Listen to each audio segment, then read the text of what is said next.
Think about those really bright blue raspberry candies. Or maybe that, electric green sports drink.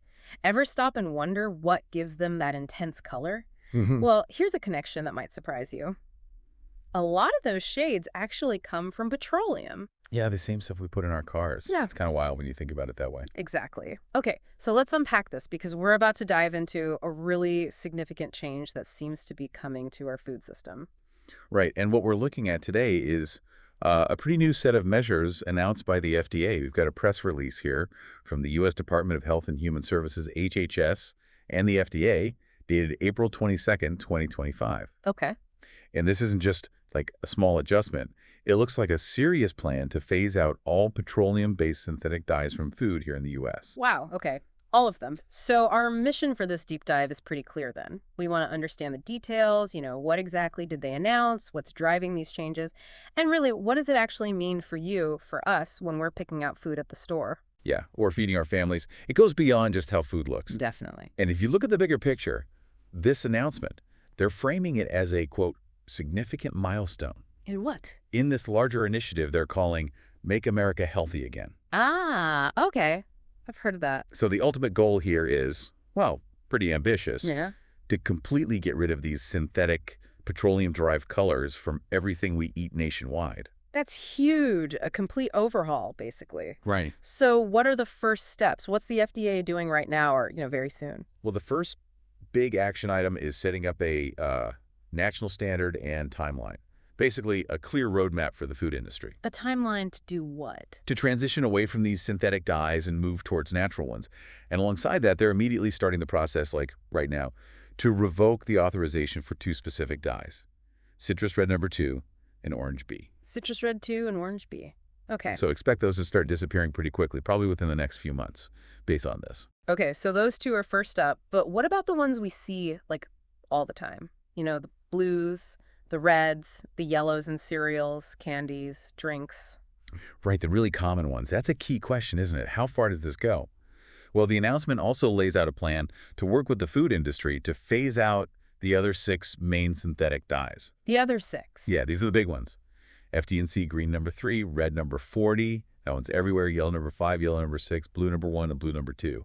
Wow, okay, green 3, red 40, yellow 5, yellow 6, blue 1, blue 2. That covers a lot of ground. It really does. And the timeline for those, they're aiming to have them gone by the end of next year. End of next year. Seriously. That's what the press release states. That feels incredibly fast for such a massive change in food production. It is a very ambitious timeline, absolutely. So if they're taking all these dyes out, are we just going to have dull, beige-looking food? Is that the trade-off? No, not necessarily. The FDA seems to be trying to get ahead of that concern. They've actually indicated they'll be authorizing 4 new natural color additives pretty soon. Okay, new natural ones. And on top of that, they're speeding up the review and approval process for other alternatives derived from natural sources. So they're actively encouraging replacements. That's good to hear. So what kind of natural stuff are we talking about? Do they give any examples? They do. The release specifically mentions a few names we might start seeing on ingredient lists. Things like calcium phosphate, Calcium phosphate, okay. Galderia extract blue, sounds interesting, gardenia blue, and also butterfly pea flower extract. Butterfly pea flower. I think I've seen that in fancy drinks sometimes. Makes things purple or blue. Exactly. So these are the kinds of things they're looking at to provide color, but from plants or minerals, not petroleum. Right. Now, something else that really jumped out in reading this announcement was the focus on children's health. It seems like that's a major driver here. Oh, absolutely. That comes through loud and clear.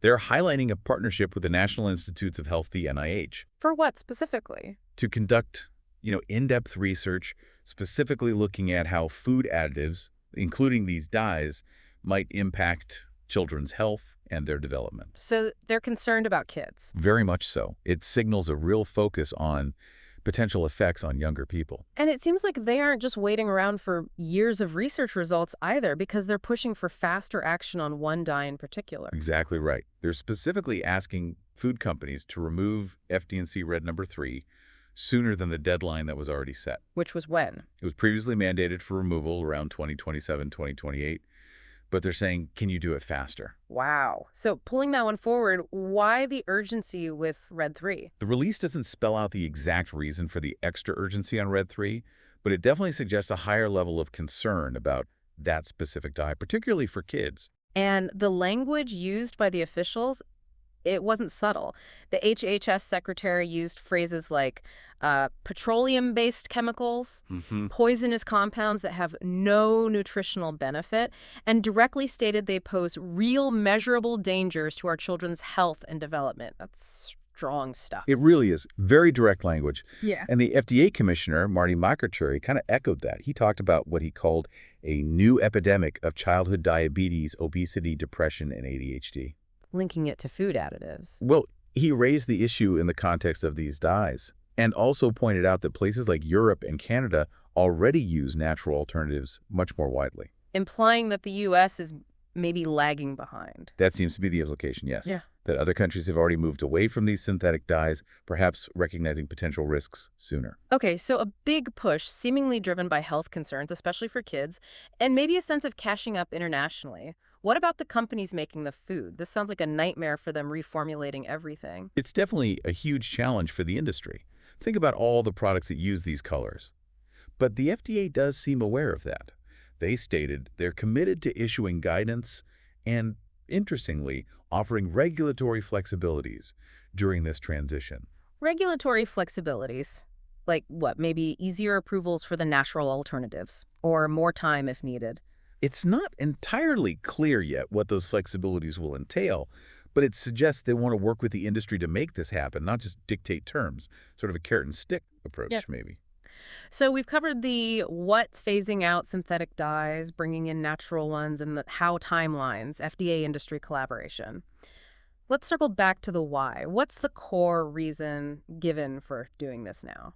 The fundamental reason seems to boil down to what both the HHS Secretary and FDA Commissioner called the growing concerns of doctors and parents. So public and professional pressure. It appears to be a significant factor. There's this underlying principle mentioned, basically erring on the side of caution when it comes to children's health. Even if all the scientific evidence isn't definitively in yet, the potential risks linked to these petroleum-based dyes are seen as serious enough to act now. That makes a certain kind of sense, especially with kids involved. You don't want to wait until harm is proven beyond all doubt if there are plausible concerns and alternatives exist. Precisely. It's a precautionary approach. And you mentioned that NIH collaboration earlier, the Nutrition Regulatory Science and Research Program. How does that fit into the bigger picture here? Yeah, that program seems pretty important.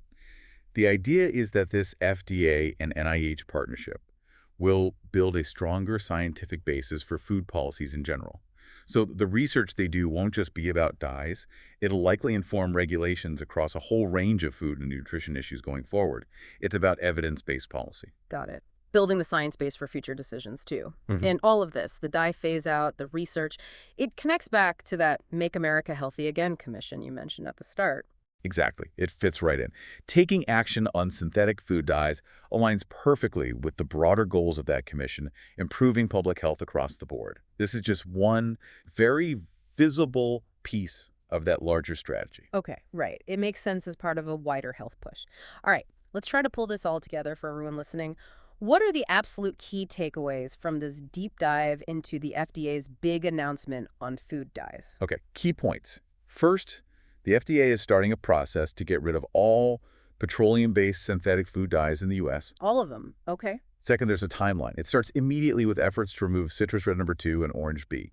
Then the big 6, red 40, yellow 5, etc., are targeted for removal by the end of next year. A very ambitious timeline. Very.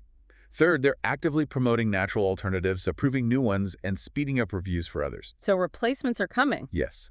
And fourth, a huge driving force behind this is concern for children's health, leading to partnerships with NIH for more research and that urgent call to remove red number 3 even sooner. Got it. Phase out, timeline, natural replacements, and a big focus on kids' health.